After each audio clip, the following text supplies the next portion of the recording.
I'll start by just saying this is a very simple question. This is not a debate about data in general, about filter rules in general. This is purely, should Bitcoin Core uncap the limit on op return? And the argument there is fairly simple. Keep in mind that op return space is in script pub keys, not witnesses. So it is much more expensive, but 4 times more expensive, to put data in op return outputs in general. You know, this is not something that people generally use.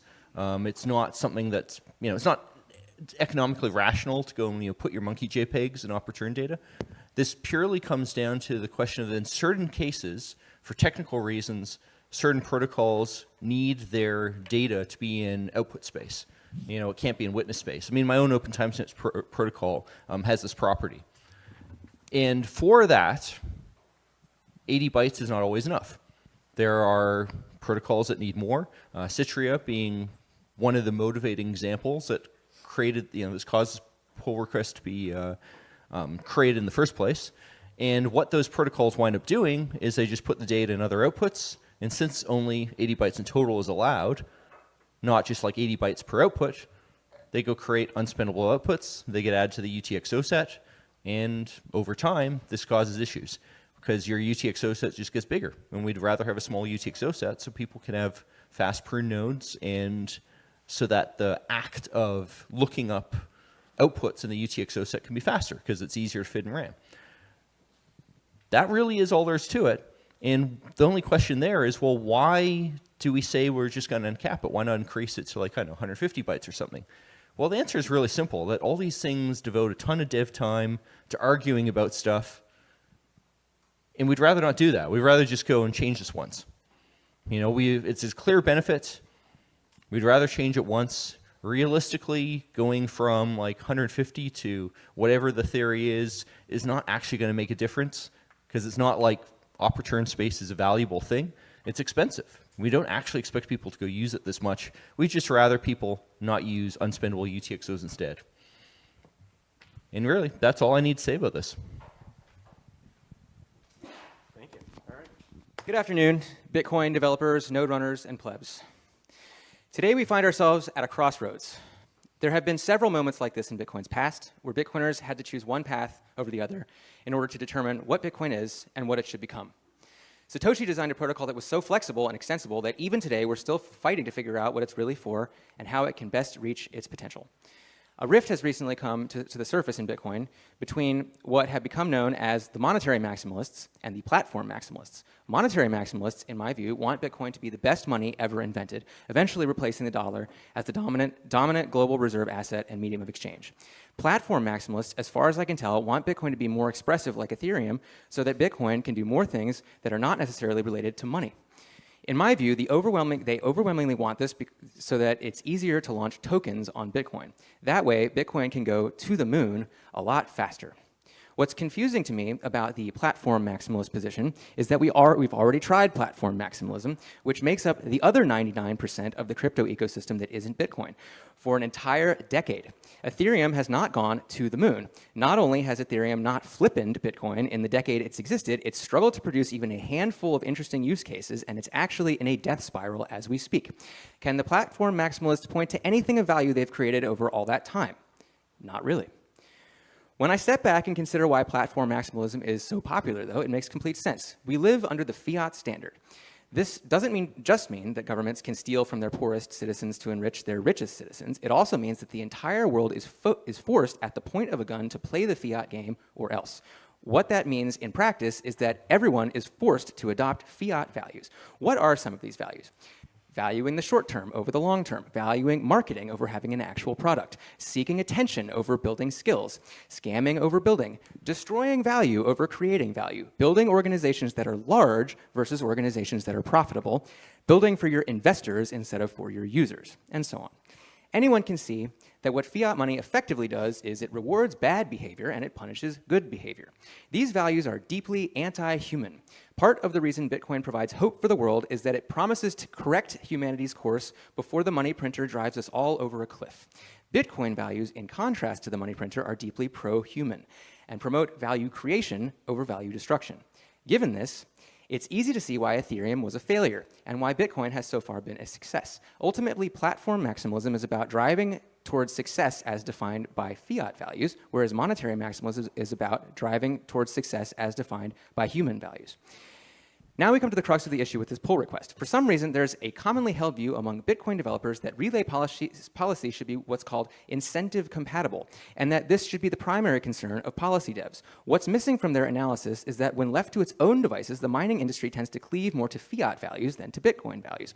So if we just say, let's allow miners to have maximum short-term profits without regard to the long-term consequences, then it's inevitable that miners will compete to confirm abusive transactions, which slowly destroy value inside the Bitcoin economy by drowning out transactions from people just trying to buy and sell stuff with Bitcoin with arbitrary data from Ponzi meta protocols, which have infinite funding because of the money printer's encouragement of malinvestment. This pull request is nothing more than an attempt to redefine Bitcoin as a platform maximalist project, which aligns it with the money printer, and ultimately causes Bitcoin to become a Ponzi casino, exactly the same as Ethereum with exactly the same fate. The mining industry should not be placed in charge of Bitcoin, because miners are the part of Bitcoin that is most sensitive to short-term incentives. This is like putting your basest urges in charge of all your decisions. Without support from the user community or a majority of hash rate, miners cannot be good citizens and caretake Bitcoin's long-term survival without extreme risk to their businesses. Thus, we cannot expect them to just volunteer to start filtering abusive transactions unless the user community is demanding that they do so by filtering them by default in the supermajority node implementation, which at the moment is Bitcoin Core. Side note, Ocean is doing this anyway. 45 seconds. Good job, Ocean. Luckily, it's been shown again and again throughout history that the users control Bitcoin, not the miners, specifically the capital holders and the merchant node runners. Never was the subordinate role of the mining industry more starkly highlighted than in the 2017 block size war, when the users triumphantly defeated a large mining racket and a bunch of large influential corporations. It was at that moment that we learned that the miners have to listen to us, not the other way around. Today's Bitcoin Core developers seem to be under the impression that the mining industry is hostile and would refuse to filter abusive transactions if we asked them to in our defaults. I think this is absurd, and there is no evidence of this. If it's true, and miners are majority hostile, then Bitcoin is already dead, because Nakamoto consensus only works if at least 51% of the hash rate is honest. If the mining industry is working against us, we need to know right now so we can fight back. If it's not true and miners aren't hostile, then there's no harm in asking their help in rate limiting abusive transactions. This proposal Thank you very much, Chris. We'll have another time for rebuttal. I was like almost done. I have like 30 more seconds. I know. What? Come on. Hand it off to Shinobi. He's got a mic. Do you want to take your computer? And we will get to the next round. All right, so I'm going to tackle the technical issue at hand first. Like Peter said, there is no real economic incentive for massive amounts of data beyond a few hundred bytes to ever be put in op-return outputs. This is just a matter of getting rid of the potential for future byte shedding. But the simple reality is that any op return containing transaction that exceeds this limit, that is paying fees, that has a reason to pay the top rate of fees, will wind up in a block. Your node will have to download it in that block. It will store that information. It will parse it. And there are just no two ways around that at all without changing things at a consensus level to make invalid at a consensus level whatever you are trying to restrict. So there is no reason to not raise this limit other than to delay block validation, distort fee estimations, to waste peers' bandwidth. It accomplishes nothing. So we should just do this purely on the matter of mitigating harm right now and future-proofing these types of... We're future-proofing these debates. Like, be done with it. And at the end of the day, it's just that simple. Let's deal with the policy issue the logical way. Let's mitigate harm. Let's remove potential for mining centralization risks. Let's get rid of things that just waste nodes' resources for no logical reason. And if people still want to continue this conversation at the consensus level, where it can actually, you can actually attempt, at least, to prevent these types of things, then fine. But just wasting time kind of dancing around a policy issue that accomplishes nothing is just silly. And ultimately, at the end of the day, this is an incentive question. Are people doing things to make money? The answer is yes. Bitcoin's entire nature as a system is predicated on the motivation of every actor being their self-interest, making profit. Like, it's that simple. So in what world can you have a functional Bitcoin that assumes miners are going to act contrary to that they are going to make moral judgments or base the actions of businesses who have to make money to continue to function and exist, to choose to lose money? Like, that is an indictment to me of the entire design, architecture, and security model of Bitcoin. If you are making the claim that miners must act altruistically, morally, leave money on the table, and not do the most profitable thing, then you are logically arguing Bitcoin is a failed project. This doesn't work. The security architecture and incentives are unsound, and there is just no consistent way to make that argument without implicitly making the argument that Bitcoin is a failure. So at the end of the day, we should just do this. Like, if this wants to continue in the next appropriate space at the consensus layer, we can move on and have that debate there. But this serves no functional purpose. It accomplishes nothing but wasting time of developers, actors in this space. It is not accomplishing the goal of stopping something, not even making it prohibitively expensive. It's making it marginally more expensive, which is irrelevant if there is any serious economic driver behind something. So it's just silly.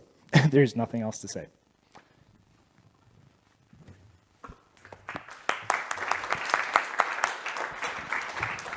All right. Thank you, Shinobi. And last up, we have Bitcoin Mechanic for the opposition. Shitcoin Mechanic.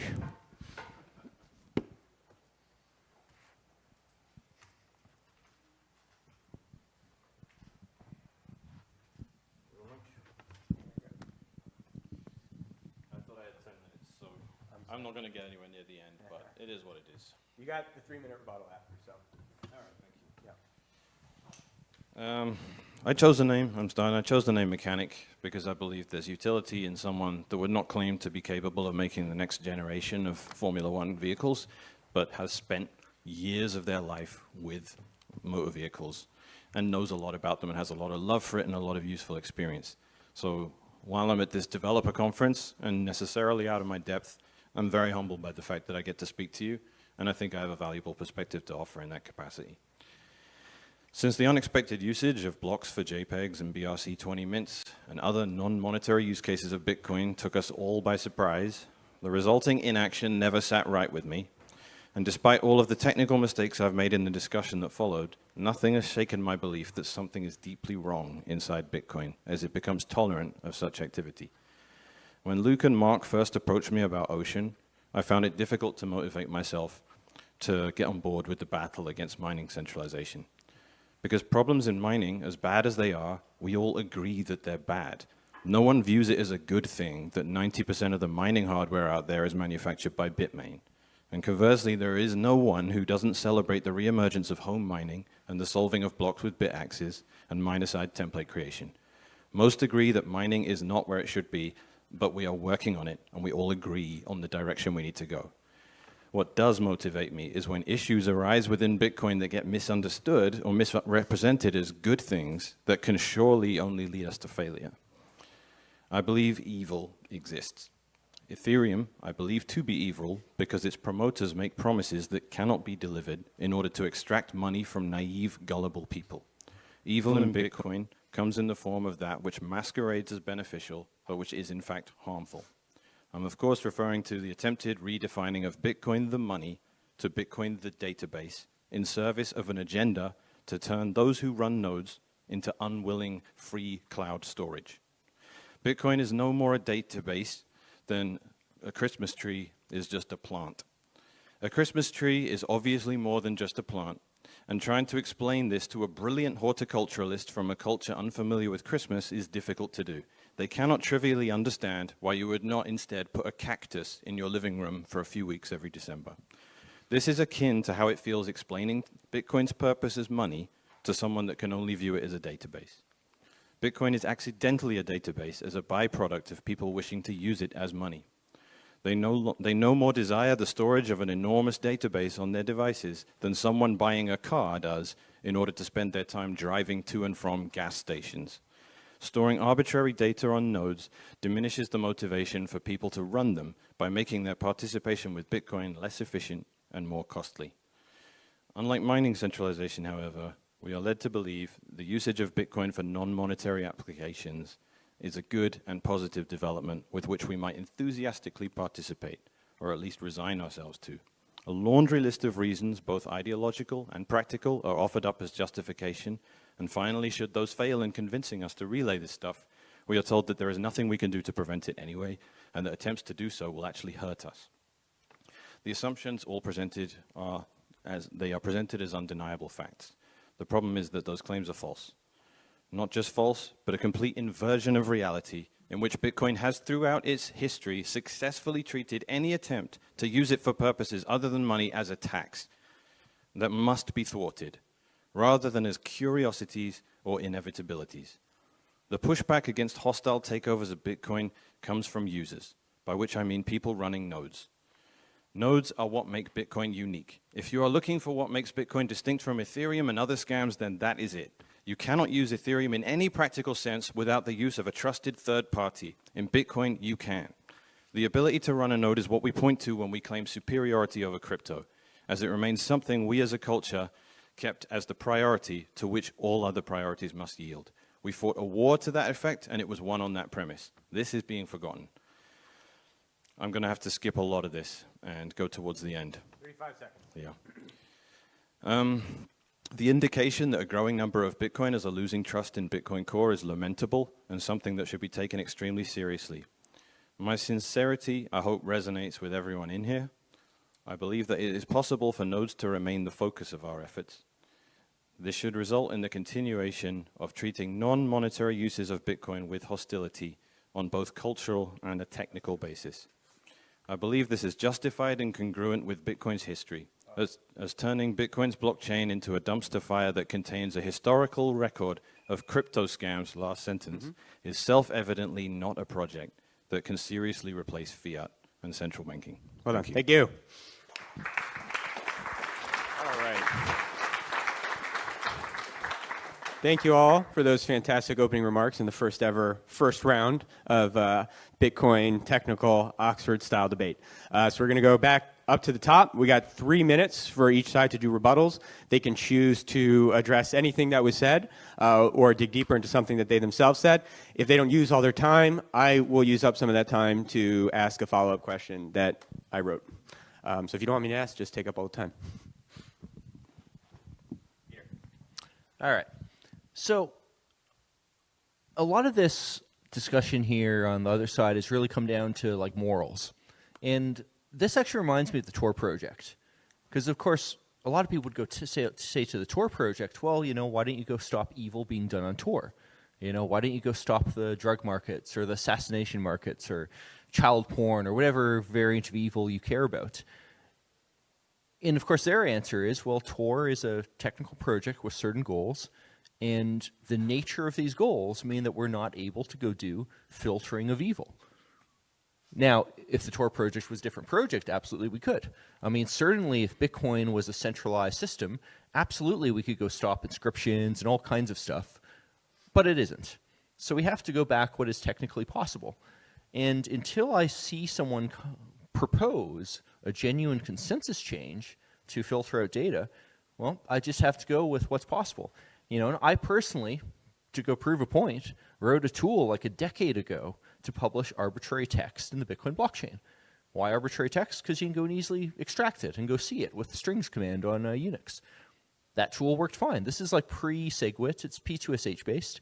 And we made the technical decisions that we're just not going to try to go and fight this with filter rules because that's incompatible with our technical goals. This discussion about op return is a very simple technical discussion. Do we create incentives for people to go use Bitcoin in a way that harms us through UTXO set growth? Or do we accept that we don't have a principled way to go stop that, and we just rather people use op return instead. I mean, it's why I proposed op return about a decade ago to begin with, because we knew people would go put data and outputs, and we'd rather them do it in that way than this way. That's really all this stuff comes down to. I mean, you may have your views on whether this is fiat or other economics, or what does inscriptions mean. I mean, I think putting JPEGs is probably pretty worthless, but it's not my job to go police that in any way but technical. And I just don't see a valid, principled, technical way to stop these things. And I would rather people do what they're doing with op return than by creating unspendable outputs. All right, thanks. That's close enough that I won't ask a question. Chris, rebuttal? Yeah, so I guess I'll address your point about the Tor project first. So Tor isn't a monetary system. There's this notion in Bitcoin circles that that there's such a thing as neutral money. And I think what people mean when they say neutral money is what I said earlier, which is money that adheres as closely as possible to human values. But this doesn't make it neutral. It just makes it it's still a system of values, right? Money is a system of values. There's no way to escape that. It rewards certain things and it punishes other things. And so we have to bias towards good things if we want Bitcoin to succeed as money. And obviously, as we've mentioned before, Ethereum has biased towards bad things, and that's why it's falling in value. and Bitcoin has succeeded at biasing towards good things because of, largely because of filters, but mostly because of Bitcoin's culture, which has rejected shitcoiners. I want to address the motivation of the PR, which is to protect the UTXO set. I can't help but think this is totally not serious. Bitcoin Core has not lifted a finger to prevent the inscriptions that raised the UTXO set in size from 4 gigabytes to 12 gigabytes over the last few years. A tripling in the UTXO set. That is permanent damage that will never be fixed. And Citria's protocol will in contrast, will add about 500 to 1,000 bytes. I don't know, like at most. Like I think they're planning for it to just never happen. Like this is not serious. The Bitcoin Core project is making that up. They don't care about the UTXO set growth.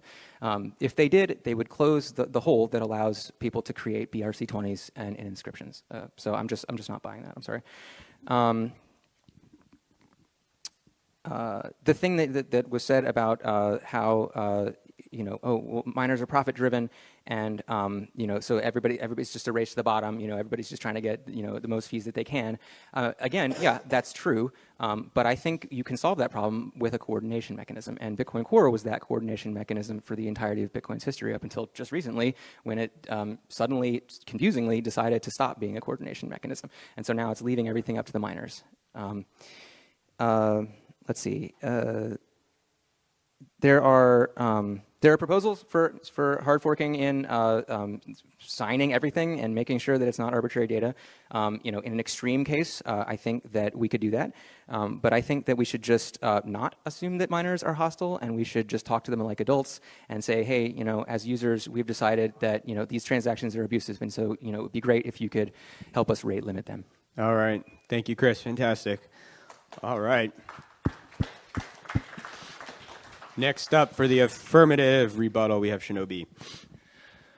All right, so Chris said that nodes should, as those in control of the network and protocol, communicate to miners that they do not wish these transactions to be mined by filtering them. That creates no negative incentive for miners whatsoever. And even when you call back to the block size wars in 2017, that required exactly what I've been saying this whole time, to go to the consensus level. The only communication with miners in terms of preference of what you will or will not accept that matters in any way is what is in a block. Are you willing to actually invalidate a block and cause an economic penalty for that miner to show that yes, you actually will reject this at the protocol level? Without doing that, it is meaningless. They will get the transactions somewhere else. Like, you are doing nothing to communicate anything material to miners. Mechanic as well kind of called to how important it is to run a node, and that is where Bitcoin derives its decentralization. And he's correct. But the simple fact of the matter is none of this arbitrary data does anything whatsoever to make it more expensive to run a node, to make a node less performant, to make that node unavailable to users when they need to validate transactions. It actually, in most cases, makes it cheaper because there is less validation checks, less verification checks that node has to run on the blocks it receives. It's in no way whatsoever adds some cost that is a harm to the decentralization of nodes in the network. And lastly, Mechanic said that Bitcoin is not a database on purpose. It's accidentally a database. That's just not a coherent argument. It is a database by design. It's a database that tracks the block history, that tracks all of the unspent outputs. Every part of Bitcoin as a technology that we would call or refer to or use as money are database entries. That is what they are. And when you have a database that you can encode unknown or arbitrary information, which is necessary for Bitcoin to function, you do not know ahead of time what somebody's address is when you send them money. You do not know ahead of time the pre-image to a hash lock in an HTLC. It is absolutely, unequivocally required to accept arbitrary information. That must be something you can put in the blockchain for this to work as a protocol. And when you have that database, when you can put arbitrary information in it, you can put anything in it. That is just the laws of information theory. Thank you very much, Shinobi. All right, and finally, for the rebuttals, we have Mechanic, shitcoin Mechanic. Thank you. Yeah, to respond to the points made, you say there is no principled way to prevent this from happening, Peter. And one of the most fundamental principles of all, in fact, has been very effective at preventing it. You respect people's property. It's my node, and if I don't want your stuff in my mempool, that's completely my prerogative. And saying, hey, you excluding that, it might still get in a block anyway, so you might as well include it, is a complete non-argument. I don't have to do it, and no one has been able to demonstrate a reasonable incentive why I would do that. Again, as I've stated before, I understand that Jameson Lopp wants to store a picture of a cat inside the blockchain, and I understand that Mara wants to charge him money to do it. But I don't understand why I would facilitate that, because to get into one of Shinobi's points, saying it doesn't make running a node more expensive if you do, that ignores why I run a node. I run a node because I want to participate in Bitcoin, the monetary network. And when other use cases come along that aren't monetary, I have to compete for block space, and it makes my transactions more expensive. There betrays an incentive against relaying arbitrary data because it's making my life harder and undermining the whole purpose of why I run a node in the first place. You say it's a database by design, but again, I invoke my opening argument. It's not a database to anyone that wants to use it. It's a money app that you want to download with as little friction as possible and be able to use it without third-party permission. Again, the technical way to implement that, yes, there necessarily has to be a database, but that is not why I'm interested in downloading it. I don't want to have a database on my laptop. I want to be able to use money. And I understand that we implement that, and there are trade-offs and concerns all over the place about how we can optimize and prioritize for certain things, but fundamentally just calling it a database is asinine because you can't upload massive MP4 files of multiple gigabytes into it in any practical way because it's not a database that was designed to be conducive to that kind of activity. There are different kinds of databases, and having Bitcoin has been designed to be conducive as a database to monetary activity, which uses tiny amounts of data, and it's being hijacked and hacked by people that want to trick your node into thinking they are transacting when they're not. What they are actually doing, if anyone with any sort of when you're accessing a system, I mean, hacking is fun and all that, but when you're having to butcher pieces of data and shoehorn and wedge them into a kind of thing that they just don't want to be in order to trick nodes that this is a transaction when it isn't, something should just be telling you, and I will get more into the moral arguments and how we're not allowed to talk about that stuff later, but there's something, anyone with a conscience will look at that and just say, I'm using this system in a way it doesn't want to be used. Why? All right. Thank you, everybody. That was great.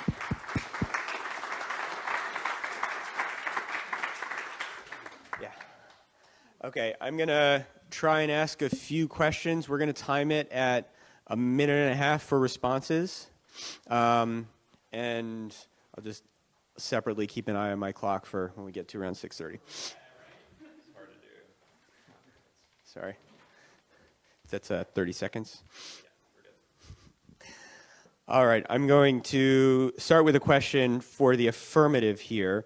It was mentioned, there's a bit of this question of morality, and I think one thing that I've seen that concerns a lot of people is this loss in faith in core itself. And I think it's reasonable to say whether or not this is maybe desirable, that a loss in faith in core would be detrimental to the network. So I would ask either one of you if you want to answer, if you believe that would be a problem, hypothetically, if that is happening, and if it is, like, how to address it.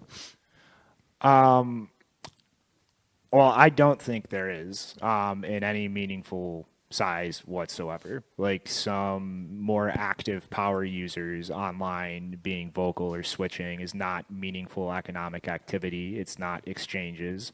There are no miners aside from Ocean that run knots. Like, this is not some like crisis of faith for core.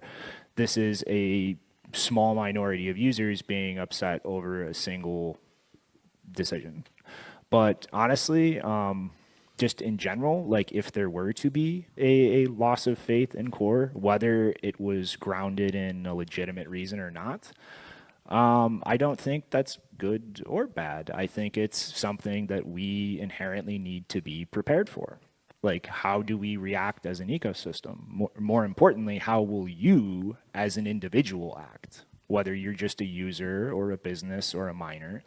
Like, these are not some collective group thing that we all decide together. Like, that is an event that happens and we all have to individually react to it. And if Bitcoin can't get through the single group of developers that have maintained it thus far, losing people's faith or whatever, then this wasn't as solid as we thought it was. All right, thank you very much. I'm going to ask another question on this side. Feel free to ignore that question or answer very quickly and respond to anything that was just said over here as well. And feel free to split up the time if you guys need to. My question is along somewhat similar lines. I think, again, I think most people in this room probably agree with the idea that non-monetary use cases are undesirable, expensive, that we have to pay for. But I think everybody would also agree that in Bitcoin's current state, if you're for keeping the status quo, that spam is still getting in. And so my question is there a limit where that is too much? How do we find that limit? And then does that, I think it was suggested that would warrant a fork of some kind. Yeah, so the baiting to deal with this at the consensus level it's just an incentive. Well, it's just a kind of bait to use the wrong tool for the job. You don't swat flies with nuclear bombs. It's just not how you do stuff, especially when you have a fly swatter that's worked for 15 years and Satoshi started that and it's just been fine until it became... We just decided to start pretending these things don't work. When you say work, because again, the data is there, so there's a level about how much is work or not, right? The Nirvana fallacy is a constant problem with this debate because everyone keeps going to absolutes. You can never completely stop it, but it's like weeding a garden. If you don't weed the garden, it's going to suck. And anyone that wants to sit there and say, hey, there's no point because you'll never get all of them, I'm like, just go pound sand. I'm going to do that. We've always done it, and it's been really effective. And just quickly, what Shinobi said, it's been a small minority of users here. I genuinely believe we are on the same team with this. I don't want to see core have the kind of distrust develop. It's been a week a week and 7% of the network has switched over. And again, no one has told me that that's you know, an AstroTurf It's a hockey campaign. stick.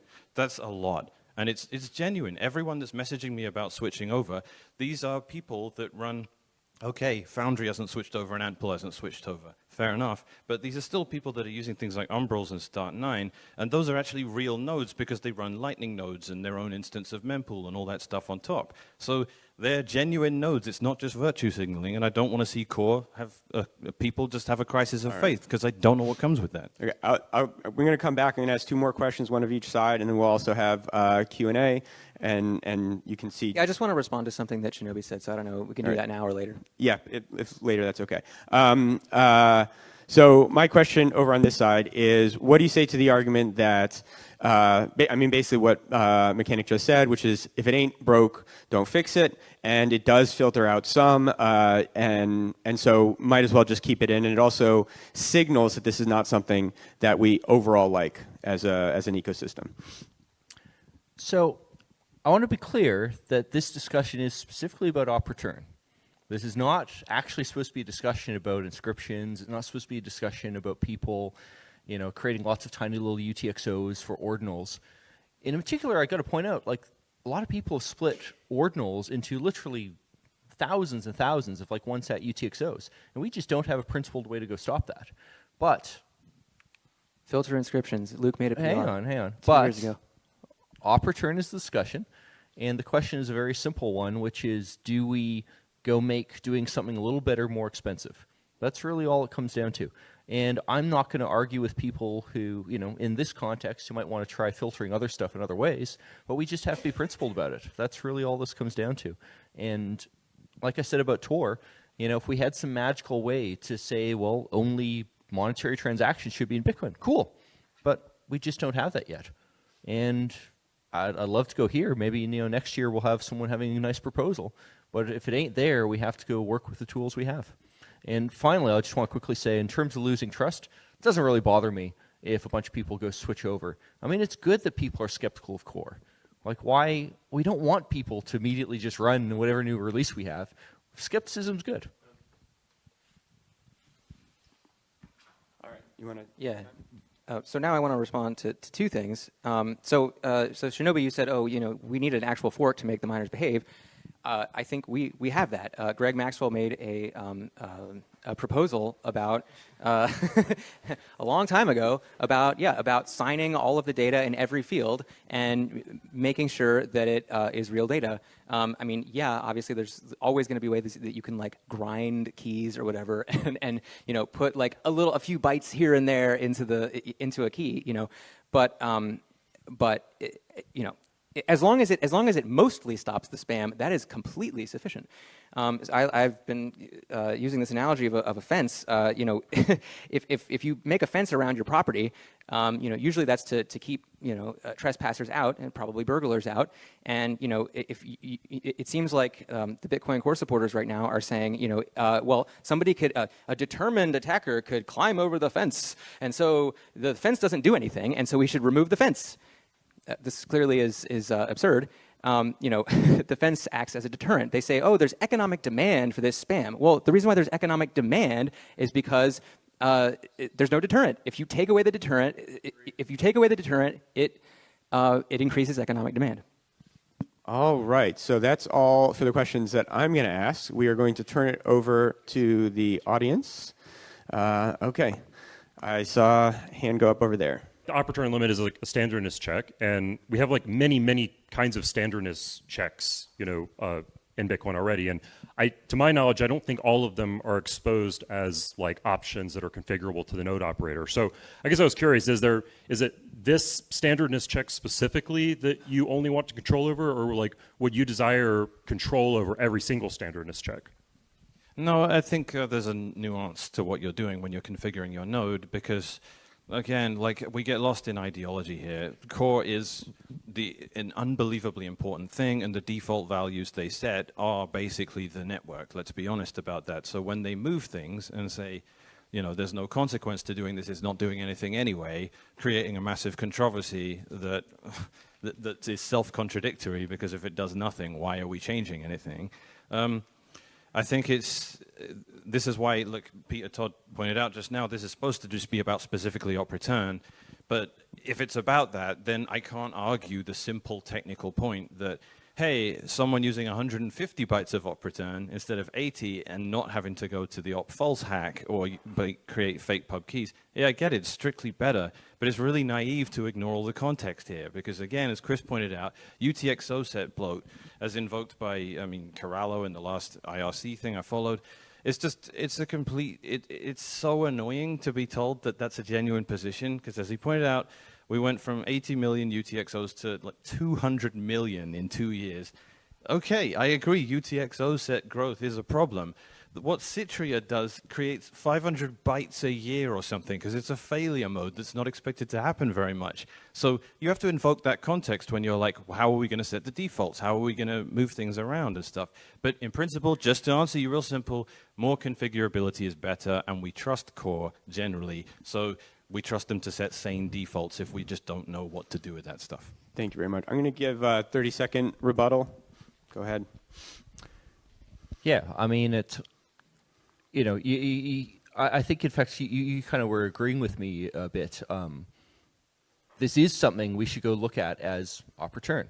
I mean, it would be very nice if we could have somehow prevented that UTXO set growth, but we didn't have a technical means to do so. That's really what it comes down to.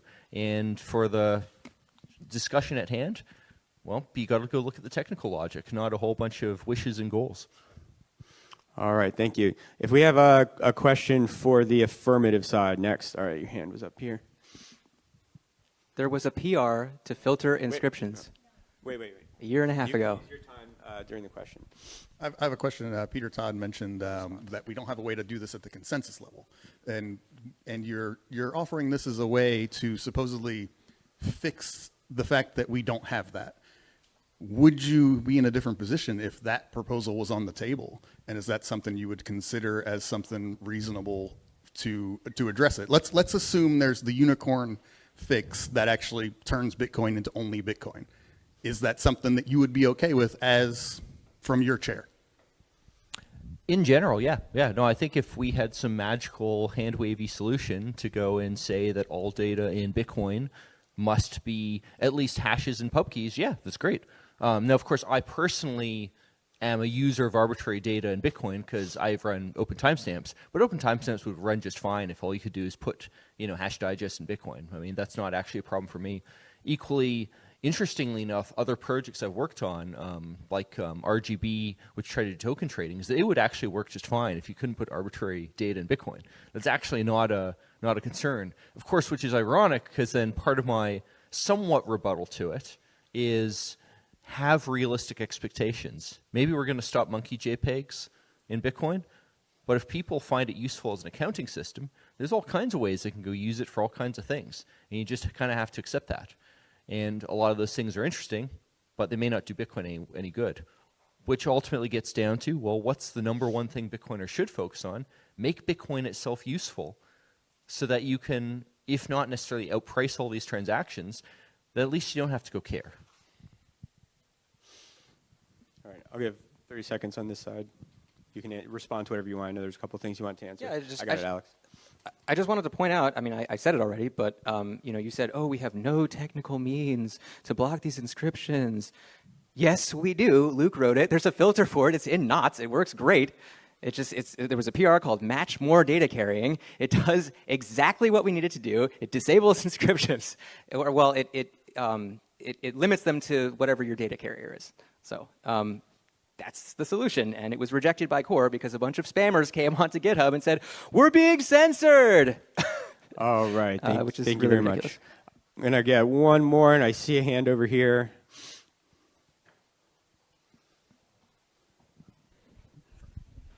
So you've kind of like the opposition side has outlined some goals that you seem to want to push toward. Even under the circumstance where like the op return limit were reduced to say 0, it's been pretty clearly delineated that you can put a lot of data into a transaction via say unspendable tap leaves to bloat the UTXO set.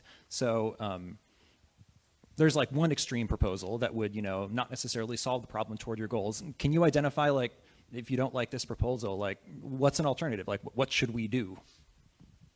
What are you proposing? Well, at this moment, initially we were proposing to fix the filters. Now we're begging Core not to break a working filter. So we are sliding backwards and trying desperately to white knuckle it and remain with something semi-respectable. Unfortunately, we do have this sort of happenstance where the designer Citrus product provides this perfect excuse where you can be like, look, technically it is better if they have a bit more op return. Just ignore the fact that that's an admission of the fact that the filters that prevent it from being that big work. Let's just pretend the last 2 years of gaslighting didn't fucking happen. But okay, sure, this is slightly better. Like, sorry? Solve the tap leaf problem. I don't know. I shouldn't comment on such things because I am, as I said at the beginning, out of my depth when it comes down into the real weeds of it. But I do believe that generally it's not that important to discuss on the technical level. I think raising money to do something like what the Taproot Wizards did or what Runes did or anything like that, it requires raising a lot of money and getting momentum for something that's ultimately a grift. And that's difficult to do, and venture capitalists are nervous people. And when Luke said, Ocean plans to filter inscriptions, 2 shitcoins tanked to 0 immediately, and he started getting death threats. That's because they know this stuff works, and that's what ultimately what all the fuss is about, and I really don't want to be told otherwise. If it was that trivial to just get around filters and they were irrelevant and they were just technical debt, we wouldn't even be having this conversation. They would just leave it. Did you guys want to respond, or are you good going to closing remarks? I would actually go ask a question for the opposing side, which is, do you think we should reduce the op return standardist limit? Well, I mean, it's 42 bytes in knots, but we're having 2 conversations. I think it should be user configurable, for sure. I don't think Core should rip that out. I don't understand how you could possibly, explain that that's a benefit to the user to say you're not allowed to configure this stuff anymore. I get that it's a pain to maintain it in Core because you had to delete like 8 lines of code or something, like boohoo, but 40 bytes is plenty. All right, thank you very much. We're plenty of going room to for a go hash. to closing remarks now. We're going to start at the top again. Thank you, everybody, for that, and thank you for the questions. Peter, you're up. 3 minutes. Yeah, I mean, I think I've said over and over again, I look at this as mainly a technical discussion, precisely because we have to look at what technical options we have. Like I said in answer to the gentleman's question earlier, yeah, if we had a technical solution to say that only data in Bitcoin could be, signatures, pub keys, and hashes, I'd say great. We should do that if we have a viable technical solution. I know we don't at this moment. Maybe we will in the future. Maybe ZK proofs will allow us to do this in a reasonable way, but we're not there yet. And we have to go accept that. And for an entity like Bitcoin Core, it makes a ton of sense for them to say, look, op return, the logic is what it is. We would rather people go use it than other mechanisms, so please do that instead. Now, and I'm going to give some advice to the opposing side. The better argument here would actually be to go say, well, maybe we should kind of set that standard and try to go and position it that way. But that's not how I'm hearing it. I'm hearing a whole lot of fluff around, what Bitcoin is, but what fiat is, and so on. And that's just not the role of Core. We're not here to go and tell people exactly how they should use Bitcoin in every detail. And it's a sketchy thing to do. I mean, I don't want to go and give regulators the impression that we kind of are going down that road. I'd rather keep these technical discussions and, try to keep it to that. And yeah, I can see why people would hate their, JPEGs in the chain, but we got to go look at what the technical reality is. And notably, I mean, I just heard someone saying, well, we had filters that worked. But I mean, the discussion wasn't even that. UTXO set growth isn't due to inscriptions. It's due to people splitting up things due to ordinals. And we don't have a way to go stop them from doing that in a principled way. Obviously, yeah, we could add a blacklist to Bitcoin and try to track what ordinals did what. But I mean, this is nuts. Are we going to change the blacklist for every, Bitcoin revision? No. We're not going to do that kind of thing. That's the kind of thing you do in centralized projects that can reasonably do that type of spam control. We have to do spam control in ways that technically make sense. The number one being, of course, we have incentives. It's called fees. You pay fees, you get your transaction in. This is why we have a block size limit. Yes, it would be great to go have magic, but we don't have magic, so I got to go and stick with what's possible.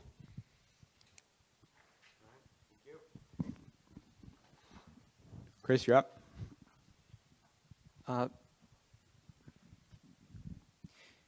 Yeah, so it would be perfectly reasonable to just filter spam as it comes in. It's very demoralizing to the people creating the spam if Luke can give a workshop on how to filter Citria transactions before Citria even goes live on mainnet. You know, the problem, and you said that the UTXO set growth before was not caused by inscriptions. It absolutely was. The reason why the damage was so terrible on inscriptions is because, well, first it started off as this innocent JPEG thing, but then it became this fungible tokens thing. And then once that happened, the longer you let it go, the more popular it became, and the worse the spam got. So, the biggest offenders are the only ones that make a real impact. And BRC20 has tripled Bitcoin's UTXO set. And if we had just filtered inscriptions a year and a half ago, that wouldn't have happened. So there was absolutely a technical solution to that. Bitcoin belongs to Bitcoiners. Bitcoin is permissionless, but it's not completely permissionless. Yes, if you want to use Bitcoin in standard ways that don't harm other Bitcoiners, then you can do whatever you want. But you need the consent of Bitcoiners to use it in non-standard ways.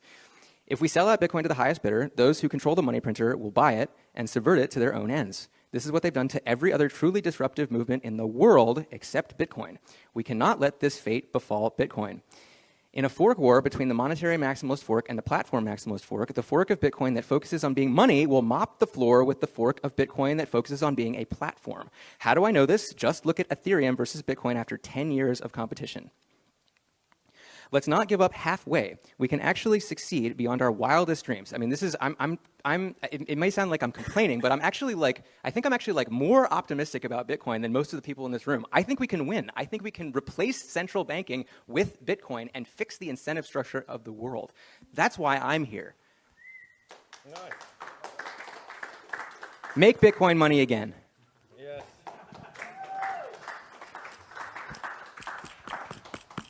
All right, thank you. Shinobi.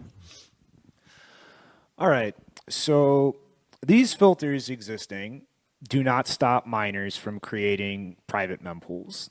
Full stop. So that presents a centralization risk. Like whatever demand there are for these types of transactions, it is going to be collected solely by the miners who choose to accept them privately.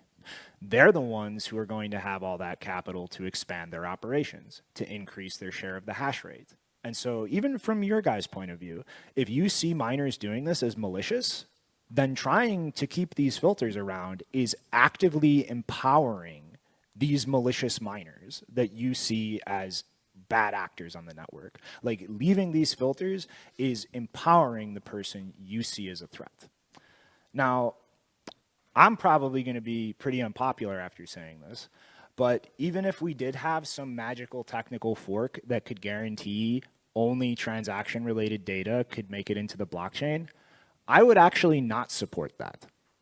I don't like bloating uses of arbitrary data, meaning something that's just going to consume entire blocks and displace all financial transactions. But I think that uses of arbitrary data on Bitcoin, non-financial use cases, can be just as powerful, if not more powerful in some cases, than the financial use of Bitcoin. And I don't think it's our place to dictate for all of the future, for all of the people who might come to Bitcoin later on, to say, all of that is not allowed. You're not allowed to do that. Like the only risk we should be considering is actual node failure. Like your node will crash. It will get kicked off the network. It will not be able to monitor things that you need monitored to secure your own coins. And lastly, I kind of want to call back to your analogy about a fence and a house. I think that these types of things completely distort the technical reality of what we're discussing here, because this is not simply a house with a fence and that fence keeps somebody from getting in. It's more like everybody has a house that is magically linked together. Some of them have fences, some of them don't. And a person who breaks into any of these houses is just magically transported into all of them. So your fence doesn't stop that person from getting in the house at all. It's not even a deterrent because they simply need to get into a single house. And I feel like these types of discussions through analogies with matters like this should not be how we have these discussions, because it distorts the actual technical realities we're discussing. All right. And now, Mr. Mechanic, take us home. Yeah, so, I mean, I feel like I'm taking crazy pills still a little bit. Peter has said multiple times we needed to have a solution to it. We don't have that when it exists and works. So I don't know how many times to say that is just not true. The solution was presented in a pull request to Bitcoin Core, along with disabling bare multisig by default as well, because these were two types of spam that were really hurting Bitcoin. And Bitcoin Core said, this is controversial, we're not going to do it. And we tolerated that and said, okay, I understand that Bitcoin Core can't be merging controversial PRs, even if it is a bit suspicious that all the people brigading this GitHub, seem associated or affiliated with the people benefiting from this spam, all at the expense of nodes. And, but the same rules were not applied when they wanted to nuke the op return filters. It was controversial too. And they just said, oh, this is brigading, and and they just closed down the GitHub. People got kicked off, and this caused. I don't want to be up here crying about getting banned off GitHub. I know I'm not a developer, and I've never contributed to Bitcoin Core, but my argument was absolutely valid. I have no incentive to be forced by this software and to no longer have any control over my mempool. And what Shinobi's constantly doing is equating mempools with the blockchain. Yes, it can end up in the blockchain. That doesn't mean I want it in my mempool. And if many people come to the same conclusion around what they want in their mempools, that influences what ends up in the blockchain. Like, you have to send signals out in some manner about what it is you want the miners to do. Because the miners ultimately, when we flip the dynamic upside down and say, let's worry about miners' incentives and twist ourselves in knots, no pun intended, to placate them, you end up butchering the dynamic of the network. And like the same situation, get your bingo card ready, activating SegWit, the same thing. The miners were put in charge of whether we have SegWit or not, and it just ruined everything because they're supposed to be employees. They're not supposed to be the boss. And it puts them in an uncomfortable position. So you need to signal to these people, look, we're generally not putting this stuff in our mempools, and then they generally follow suit and don't put this stuff in the chain. And that's been historically the case. And we don't have a perfect solution, but that doesn't mean we get to pretend that there's no solution, because there is. And an interesting point you made about it's not the role of Bitcoin Core. Well, that's a very interesting discussion to have, because Core have decisions to make, and it needs to reflect certain contingents of the community. That's difficult, because if you have multiple use cases for the blockchain, some people that want perfect money, other people that want to store arbitrary data, how do they cater to both of them? Core's decisions are downstream for what Bitcoin is philosophically figured out to be a problem that it wants to, there's a problem Bitcoin wants to solve, and it can't solve all of them. So it can't be a Swiss Army knife protocol, right? So we got to optimize for something, and Core have to respect whatever that is. Thank you very much.